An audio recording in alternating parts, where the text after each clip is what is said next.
Nagabhushanam station పరిధిలోని VRS and YRN కళాశాలలో విద్యార్థులకు చిత్ర ప్రదర్శనలు నిర్వహించారు. అనంతరం విద్యార్థినుల సందేహాలను నివృత్తి చేస్తూ మహిళా చట్టాలపై శక్తి యాప్ వినియోగం, అత్యవసర నంబర్ల అవి వినియోగించవలసిన సందర్భాల గురించి ఇతర పలు విషయాల గురించి అవగాహన కల్పించారు.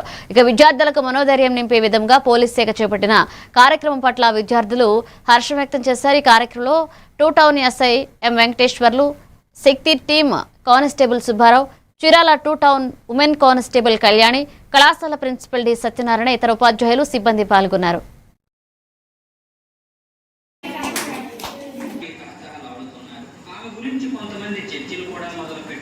ద్రౌపది ముర్ము గారు కనుక రాష్ట్రపతి అయితే మొట్టమొదటి గిరిజన రాష్ట్రపతిగా ఆమె పేరు చిరస్థాయిగా నిలిచిపోతుంది. అలాగే 2వ మహిళా రాష్ట్రపతి అవుతారు కూడా. మొదటి మహిళా రాష్ట్రపతిగా ప్రతిభా పాటిల్ గారు 2007 నుంచి 2012 వరకు పనిచేశారు. ఆమె తర్వాత ప్రణబ్ ముఖర్జీ గారు, రామ్నాథ్